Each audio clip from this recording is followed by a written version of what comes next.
Bonjour à tous, on espère que vous allez bien, bienvenue dans cette nouvelle vidéo. Aujourd'hui, l'Euro avance, on va parler de nos 11 Français, du 11 qu'on mettrait à la place de Didier Deschamps. Générique. Ah oui, pour Ribéry, qui va arriver devant Casillas. Vas-y mon petit. Il est dedans. Le premier but de Ribéry. Générique. Bon, il n'y a pas de sommaire, on va faire poste par poste, gardien, défense, milieu, attaque. Malik, je te laisse commencer par le gardien, qui tu mettrais? Du coup, Mac Maignan. Et c'est tout. Suivant.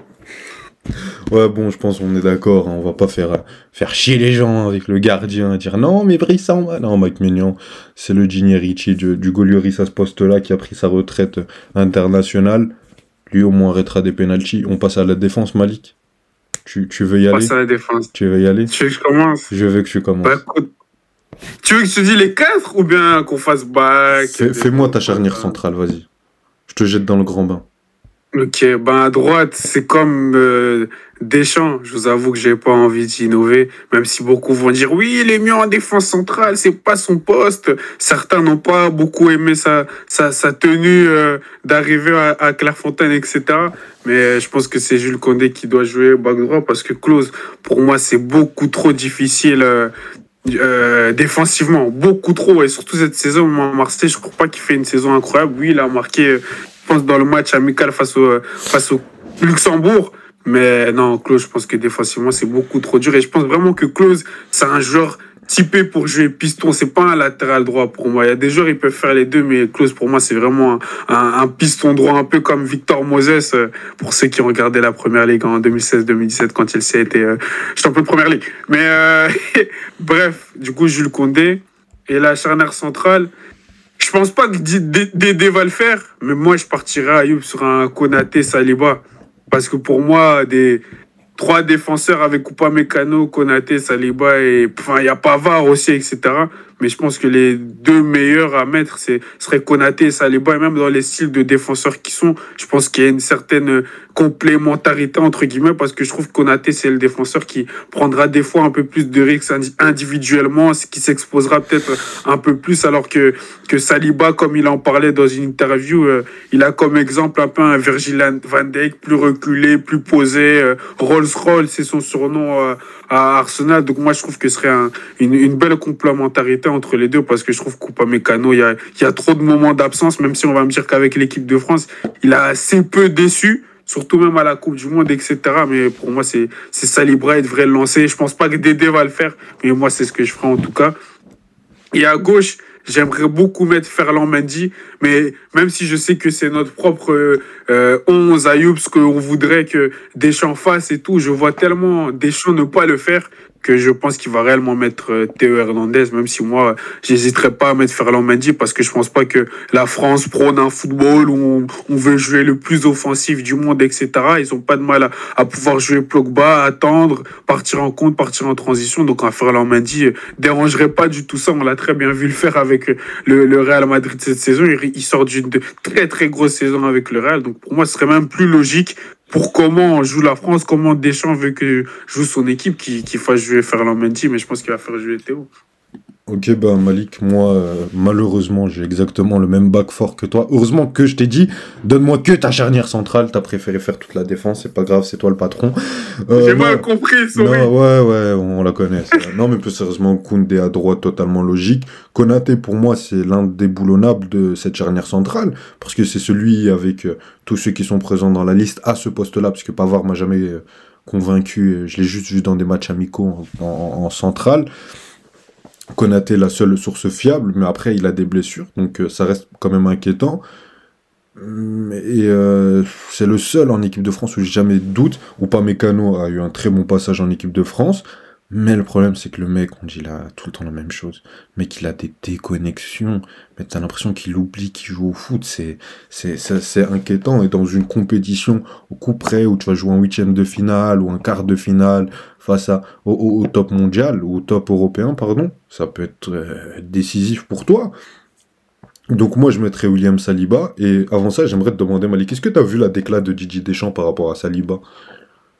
La décla où il dit qu'il fait Ouais. une bonne saison. Ouais, il fait pas une grande saison, il fait une bonne saison où il sous-estime un peu la saison de William Saliba et il le dit lui-même. Hein, c'est peut-être que je l'ai pas mis dans les meilleures dispositions à chaque fois. Mais je pense que même si dans l'esprit de Deschamps, et je suis complètement d'accord, enfin, je suis complètement d'accord, non, mais je peux complètement comprendre qu'il veut des joueurs qui sont affirmés dans des compétitions, mais à un moment, si ces mecs-là, ils sont hyper bons en club et que tu leur donnes jamais l'occasion de s'affirmer en compétition, surtout que tu as des matchs de poule où le mec peut se lancer, c'est difficile. Donc moi, j'aimerais bien voir William Saliba, surtout que de l'autre côté, tu as un mec qui est très très fort, mais pas fiable, et que William Saliba, on ne sait pas encore s'il est fiable, mais il est très très très fort, et sur les 2 dernières Il saisons... a joué 38 matchs en première ligue. Et Toutes sur- les minutes. Et sur les 2 dernières saisons, il est plus fort qu'Upamecano. Donc j'aimerais quand même voir William Saliba. Et sur le poste de back gauche, pardon, complètement d'accord avec toi. Pour moi, les deux peuvent être titulaires. Maintenant, ça va jouer. Pour moi, Théo Hernandez a cet avantage d'avoir été plus longtemps titulaire en équipe de France. Donc moi, je partirais Et si avec c'était lui. toi, tu partirais sur quoi? Moi, Théo Hernandez quand même, je pense. Théo. Ouais, Théo. Ok. Parce qu'offensivement, il peut t'apporter plus. Et le mec, il est dans le groupe. Mais s'il est pas bon, tu sors. Et t'as Ferland Mendy, vainqueur de la Ligue des Champions, qui te fait une saison extraordinaire avec le Real Madrid. Donc, il n'y a aucun souci pour ça. Et au pire, Kamavinga. Non, mais C'est fini, ça. plus sérieusement, t'as de quoi faire. On passe au milieu de terrain? Ah, vas-y, tu peux passer au milieu, Ayo. Ok. Moi, en tant que numéro 6, bon, Mais déjà, c'est quelle composition, Ayo? moi, c'est un 4-3-3 comme celui de Deschamps, je vais pas innover. Enfin, un 4-2-3, un 4-3-3. 4, 2, 3, 1, ouais. Ouais, on s'est compris, de toute façon, on va expliquer. Ouais, je vais commencer directement avec Griezmann, voilà. On va pas faire les innovateurs aujourd'hui, bien sûr que Griezmann sera titulaire dans ce 11, sauf blessure, ce qu'on lui souhaite pas du tout. Surtout que t'as même pas un Nkunku à un moment qui était bouillant à Leipzig, qu'on pensait pouvoir aller prendre la place de Griezmann. Là, le mec, il est même pas là dû à ses blessures, donc je vois pas pourquoi on ferait du changement pour faire du changement. En équipe de France, il nous l'a encore montré sur la dernière Coupe du Monde. Même si moi, le premier, j'étais réticent, il a toujours donné satisfaction, donc c'est pas le moment d'innover. En termes de numéro 6, moi, il y a juste un petit problème, puisque à la base, je partais avec Aurélien Tchouaméni, mais on nous a dit qu'il jouera la compétition, mais qu'il pourra pas être là pour les premiers matchs. Mais moi, de ce que je me rappelle en équipe de France, il y avait un mec, il pouvait pas jouer les premiers matchs, on lui a dit de partir. Donc ça, j'ai encore un petit bug par rapport à ça. Je comprends pas. Tu vois pas de qui je parle, Malik? Si, je vois Tu vois très bien. de Je qui te je parle. laisse juste Et toi, ça te mettre la théorie. Non, mais j'ai une question. Est-ce que toi, Non, mais parce que toi, ça te dérange pas, ça? Non, mais après, il y a pas de souci. Hein. C'est toujours quand c'est Karim Benzema, mais après, on dit, oui, qu'il a pas eu de palmarès international. Après, on se demande pourquoi. Non, mais plus sérieusement, c'est À encore ça. croire que les Ça me seules sidère. compétitions Ça me qu'il a sidère, jouées, ça me c'est avec sidère. Deschamps. Bah, il en a joué d'autres avec Laurent Blanc, mais t'as vu la gueule de Oui. l'équipe de France en 2012, tu veux qu'on en reparle? C'était une belle équipe de France. C'était une belle équipe avec de NM France. Villa au milieu de terrain, alors que là, t'as Tchouaméni et Oui, Kamavinga Villa. qui sont vainqueurs de la Ligue des Champions. Ah, Et attends, le M Villa de 2012, faut le respecter, Ayoub. D'accord. Faut le respecter. Il avait- Il jouait pas au Real Madrid. Il avait mais combien de c'était à Ligue des respecter, Champions? d'accord. Il avait combien de Ligue des Champions? T'as vu le milieu de Est-ce qu'ils terrain de étaient l'équipe de titulaires? France? Mais T'as vu- justement, t'as en vu parlant le de ça, milieu- en parlant de ça, Ayoub, je sais pas si tu as vu la conférence de presse de Kamavinga où je crois que c'était un journaliste de l'équipe C'est moi qui qui t'ai disait que envoyé. voilà, Kamavinga. Ok, tu l'as envoyé. Mais justement, où on dit que Kamavinga est même. Enfin, Tchouaméni, c'est différent, mais Kamavinga n'a pas réellement su s'imposer dans le milieu de terrain de l'équipe de France. Même Villa, Mais on va en parler. avant on va en l'Euro parler, d'accord. 2012. Eh, on n'est pas là l'Euro pour faire 2012. des débats. M. Villa, Kamavinga, s'il te plaît, Malik. On repasse au milieu de terrain. Tu veux toujours pas dire qu'il y a eu allez. Quoi? Qu'est-ce que tu vas dire, J'ai Ayoub? même plus les termes, mais bref.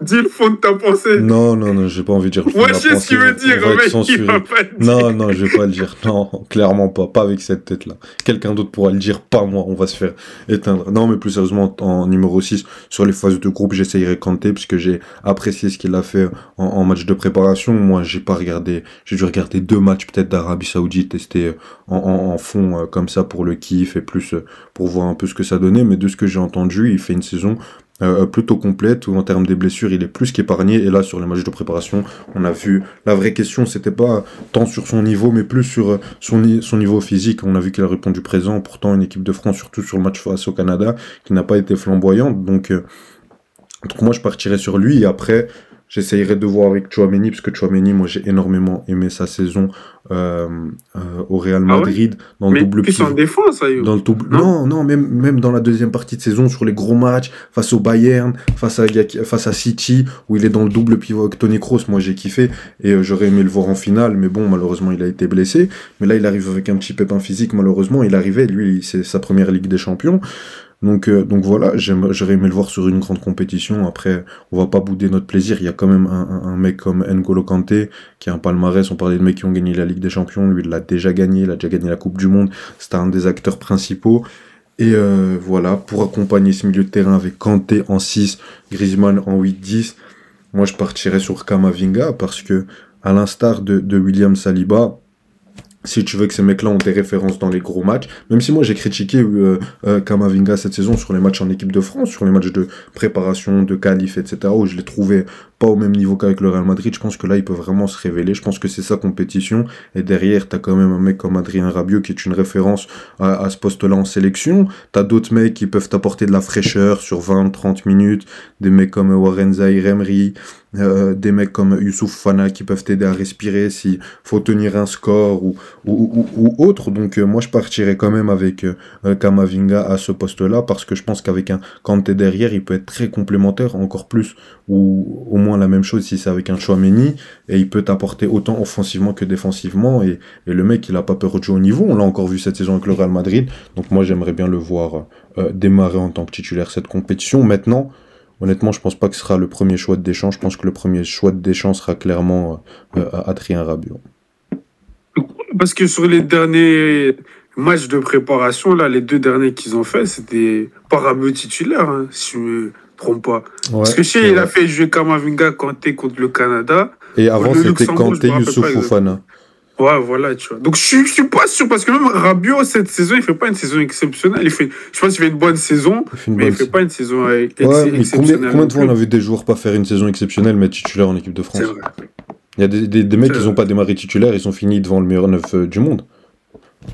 Et c'était mérité. Mais plus sérieusement, sur le milieu de terrain, Ayoub, malheureusement, comme tu l'as dit, pour la défense, on a encore la même chose et ça me choque. Mais moi, pour Kanté, Griezmann, ça, je pense que ça paraît logique. Je pense que c'est pas une surprise pour beaucoup. Moi, je pense Mais que c'est pour quand même une Kamavinga, surprise, parce que moi, enfin, pour Kamavinga, je te laisserai terminer par nous, mais Kanté, il y a quelques semaines, on m'avait dit qu'il allait oh, on n'aurait jamais pensé. C'est vrai, c'est démarrer vrai. l'Euro. J'allais dire, mais C'est frère, vrai, c'est vrai. il y a Tchouaméni, Kamavinga peut jouer à ce poste-là, même un Rabiot, même si au PSG, il aimait pas trop, après à la Juve, on l'a vu jouer à ce poste-là. Ils ont des mecs quand même, tu vois, donc moi, ça me choquera quand même. Tu pouvais passer à un autre format avec 3 défenseurs. Et non, tu vas arriver, ça va être Kanté en tant que 6. Et moi, je trouve ça plus que... T'as encore des mecs comme Boubacar Kamara, même si lui, il a une saison difficile en termes de pépins physiques. Mais moi, ça me choque. Non, t'as raison, c'est choquant en vrai. J'abuse. Moi, c'est plus, je pense, dans l'aspect où on a vu les deux matchs de préparation, on a vu que Kanté était toujours Kanté, et c'est pour ça que on se dit tous que voilà, il va être titulaire et c'est tout. Surtout que moi, je le dis dans une de nos vidéos Ayoub, justement notre 11 all-time de l'équipe de France. N'hésitez pas à aller la voir, on mettra la vidéo en description. C'est le meilleur 6 de l'histoire de la France. Donc pour moi, c'est absolument logique qu'il soit là. Maintenant, sur Kamavinga, comme toi, Ayoub, même si c'est pas dans les habitudes de Deschamps, partir, faire une compétition avec quelqu'un qui n'a pas eu l'habitude de vraiment lancer beaucoup à ce poste, pendant même les matchs de préparation, de qualification, etc., etc. Je pense que voilà, faut profiter du momentum qu'il a eu avec cette grosse finale, parce que Ayoub n'est pas forcément d'accord, mais pour moi, il a une grosse finale et il est en confiance, donc faut le laisser dans ça, faut lui donner cette confiance, il faut le laisser aller passer ce cap avec l'équipe de France que tout le monde attend depuis un moment, je pense, de Eduardo Camavinga. Après, il reste super jeune. On en attend beaucoup rapidement, mais au vu de ses qualités, on a le droit d'en attendre autant. Et avec un vétéran comme N'Golo Kanté qui courra partout pour lui, comme tu le dis, je pense de tous les milieux, c'est celui qui a le plus... d'upside, je sais pas comment dire en français, mais offensivement, qui a le plus d'originalité, de créativité offensivement par rapport à des Rabiot, Tchouaméni, même si ça reste très correct, mais je pense que Kamavinga, il peut apporter une personnalité différente dans ce milieu de l'équipe de France, et c'est pour ça que pour moi, Deschamps, il doit absolument oser le mettre titulaire, et Et je mise pour qu'il soit l'un des meilleurs joueurs de la compétition, réellement. Parce que Rabiot, c'est un joueur que j'aime beaucoup, honnêtement. Mais Kamavinga, il a un truc en plus. Il a un truc où le mec, tu sais, t'as trouvé le terme parfait. Il a de la personnalité. Un truc qui manque un peu à Rabiot, qui est un super joueur de système, mais il a pas la personnalité qu'un Kamavinga peut avoir, où il va tenter des frappes de loin, où il va faire ce qu'il a envie de faire, etc. Et des fois, ça peut déranger à Deschamps, mais je pense que dans une compétition comme ça, il peut te sortir de situations plus que compliquées. Mais bon, maintenant qu'on est d'accord sur le milieu et la défense, c'est impossible qu'on soit d'accord sur l'attaque. Impossible. Tu penses? Je sais pas. Impossible à 100%. Si t'as la même attaque que moi, déjà c'est que t'es un génie, et je pense pas, honnêtement, sans vouloir te... Vas-y, passe-nous ton attaque, vas-y. Alors l'attaque, je vais commencer par les ailiers, c'est pas compliqué. À gauche, à droite, même si Deschamps, je pense, contre le Luxembourg, il avait fait une sorte de 3-4-3 où Mbappé il était devant, il y avait Thuram derrière. Bref, on sait tous qu'il va pas faire ça, il va partir sur un 4-2-3. Tu veux dire sur le Luxembourg, mais même sur le Luxembourg, c'était plus un 4-2-3, hein. C'était plus sur le papier, Ouais, c'était un 3-4-3. Ouais, sur le papier, c'est vrai, sur le papier. Mais je veux dire, tu vois, Mbappé, c'était genre, il allait jouer devant, mais il a pas vraiment joué devant, Ouais, t'as c'est raison. Il a plus joué à gauche. Mais du coup, dans ce cas de 3-1, je pense qu'à gauche, sera un ancien Parisien, et à droite sera un Parisien pour moi. T'auras Dembélé et Kylian Mbappé. Et ça, je pense pour moi, c'est logique. Je pense que tout le monde s'attendait à cela, et c'est un peu logique. Coman, il a été blessé pendant la saison. Il y a qui Barcola, voilà, c'est déjà incroyable qu'il soit appelé à cet Euro, donc c'est logique que ce soit eux qui commencent. Ayoub sourit parce qu'il se demande je vais mettre qui en neuf. Mais je vous avoue qu'en neuf, je me suis beaucoup trotté la tête, parce qu'en fait, après la Coupe du Monde, je pense que Deschamps avait comme ambition de réellement mettre Kolo Muani neuf de l'équipe de France d'une certaine manière, en se disant que Giroud allait partir vers sa dernière année en Europe possiblement. Parce que si on regarde depuis la Coupe du Monde 2022, Ayoub, sur les 10-15 matchs que l'équipe de France ont eu depuis la Coupe du Monde, les attaquants qui ont été le plus titulaires, c'était soit Giroud ou Kolo Muani. Et Marcus Thuram, c'est qu'à partir justement des 4 derniers mois, je dirais, où il a été titularisé. Genre les 3 derniers matchs, depuis le match de l'Allemagne, où ils avaient perdu en mars l'équipe de France, c'est là où Marcus Thuram a commencé à être titularisé. Donc je pense que le plan de base, c'était Kolo Muani. Puis finalement, ça a été Giroud, et la saison de Kolo Muani au PSG, où même lui était sur le banc, etc., malgré qu'Ayoub dit qu'on met les gens sur le banc devant les titulaires, n'a pas aidé du tout. Et du coup, Kolo Muani s'est retrouvé dans la rotation. Et du coup, je pense que c'est une bataille. Et du coup, ce sera un choix entre Marcus Thuram et Olivier Giroud. Et connaissant mon bon vieux Dédé, et je suis pas forcément en désaccord avec lui, parce que Marcus Thuram, on l'a vu faire une très très bonne saison, mais dans une attaque où il était à 2, il était avec 2 attaquants, ce serait un peu différent. Donc je pense que c'est un facteur que Deschamps va prendre en compte, et c'est pour ça que ça m'étonnerait pas que Deschamps parte sur Giroud. Et je pense que même moi, si j'étais à la place de Deschamps, je partirais sur Giroud. Mais et au fil de la compétition, qui sait, au fil de la compétition, pourquoi pas changer. Mais moi, je pense que je pars avec Giroud. Giroud en 9, Ayoub. Okay. Le meilleur buteur de l'équipe de France, c'est ça, non? Non, je dis n'importe quoi. Troisième, de l'équipe de France. Ah, c'est lui. Ok, le meilleur buteur de l'équipe de France. Donc je pense la gueule du classement des meilleurs buteurs. Bref. Oui, la gueule, oui, elle est belle. 49 buts en match. Ouais, c'est pas le sujet. Non, j'aime beaucoup Olivier Giroud. Il y a des gens qui pensent que je vais pas l'aimer. Moi, honnêtement, au poste de numéro 9, tu l'as dit, Malik, moi je vais pas. Je sais pas ce que j'ai fait, mais je suis complètement d'accord avec toi. Pour moi, les options en termes de football, Kolo Muani et Thuram étaient parfaites. Pourquoi? Parce que pour moi, c'est pas des neufs purs, c'est pas des Olivier Giroud. Et avec un Kylian Mbappé que t'as à gauche, t'as pas tout le temps besoin d'un Olivier Giroud. Même si Olivier Giroud et Kylian Mbappé ont marché ensemble, ça a bien fonctionné.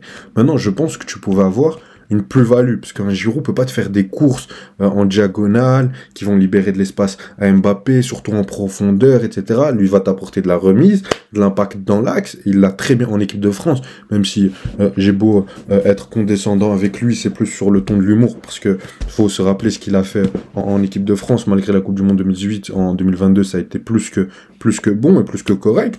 Maintenant, Thuram et Kolo Muani, pour moi, ils étaient parfaits pour matcher avec Kylian Mbappé. Maintenant, il y a un petit souci, c'est que tu as un Kolo Muani qui a fait une saison catastrophique. Et même sur les petits matchs de préparation là en équipe de France, je suis désolé, mais le mec, mentalement, il est pas là. mec, mentalement, il est en perte de confiance totale. Même s'il a marqué un but, vous allez me dire, oui, il a marqué, ça veut rien dire. Le mec, il est fort mentalement. Moi, je le souhaite que du bien à Kolo Muani, mais là, il est dans le fond du fond. Tu tentes pas 1 euro avec lui. Surtout que le mec, il a pas un gros passif en équipe de France. Le mec, sur des contrôles, je le vois, il est encore... Oh, purée. Tu vois, c'est dur. Et un Thuram, il m'a pas encore montré de choses satisfaisantes en équipe de France. Tu pourrais le tenter, mais pour moi, si t'as un Giroud, c'est mieux de mettre un Giroud. Donc moi, mon joker serait de rappeler Karim Benzema. Non, je rigole. Non, après, les gens, ils vont se dire, il est fou, il pense à Karim Benzema tous les soirs, oui. Mais non. Moi, maintenant, à droite, je te mets Dembélé. En pointe, je te mets Kylian Mbappé. Et à gauche, je te mets Bradley Barcola. Oui, Malik. Oui.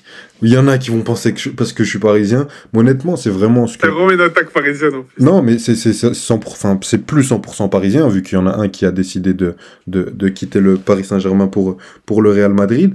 Maintenant, moi, je pense que c'est la bonne option, surtout à tenter sur des matchs de poule, parce que Bradley Barcola joue avec une personnalité incroyable, il joue avec... Il a une manière décomplexée d'exercer son football, que t'as l'impression, le mec, tu lui dis, là, on fait un fit 5, ou alors c'est 1 euro, il y a presque pas de différence mentalement, et ça, c'est une clé incroyable pour un joueur.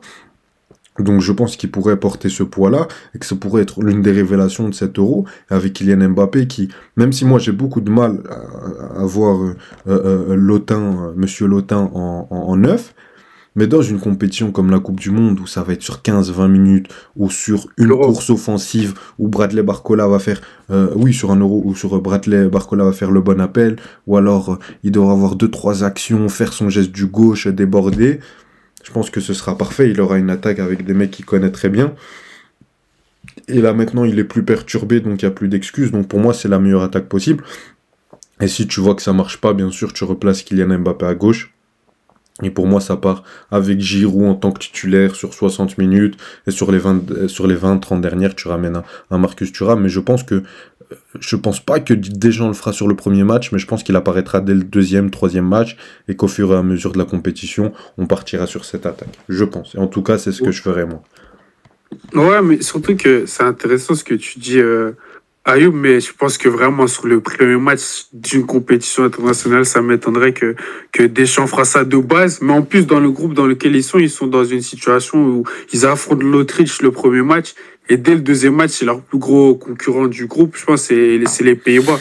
Donc je pense pas qu'il va tenter une expérimentation dès le premier match dû à ça, parce que le premier match, ils doivent absolument essayer de prendre les 3 points directement. Mais moi, ce que je pense, je vois, c'est que sur les 30 dernières minutes de l'Autriche, ça joue comme ça excelle. Contre les Pays-Bas, ça met ça. Je pense. Surtout avec une équipe des Pays-Bas qui joue haut, t'as de l'espace derrière, ou c'est une défense à 3, donc il y a de l'espace entre les lignes, si t'arrives à bien faire les choses, ça me choquerait pas. Après, c'est ce que je vois Deschamps faire, et c'est ce que j'aurais fait. Donc pour moi, il y a une... C'est ce qu'on verra. Excuse-moi, je t'ai coupé, mais c'est ce qu'on verra. Mais moi, là où je te rejoins, enfin, pas forcément sur la compo de départ, etc., mais c'est plus sur Barcola. Moi, je crois réellement que Barcola aura un impact dans 7 euros d'une manière ou d'une autre, que ce soit en étant remplaçant, en étant ce joker qui peut être, ou si par la suite il nous fait une roulade à Alvarez, un peu comme l'Argentine l'avait vécu avec Lautaro Martinez. Mais je pense vraiment que Barcola, dû à cet aspect de jouer complexé comme il l'a fait, même au Paris Saint-Germain cette saison, je crois réellement qu'il fera un très bon euro. Surtout moi qui vois la France gagner l'euro. C'est ça, et pour ceux qui veulent savoir qui je vois gagner l'euro, en description, il y a la vidéo sur notre preview pour 7 euros. En tout cas, tous les matchs seront débriefés.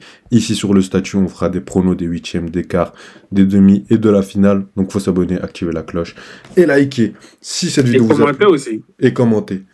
Moi, je vous dis merci à tous d'avoir visionné cette vidéo. Merci à toi, Malik, si tu n'as rien à rajouter. Non, rien à rajouter. Ciao, ciao. Salut.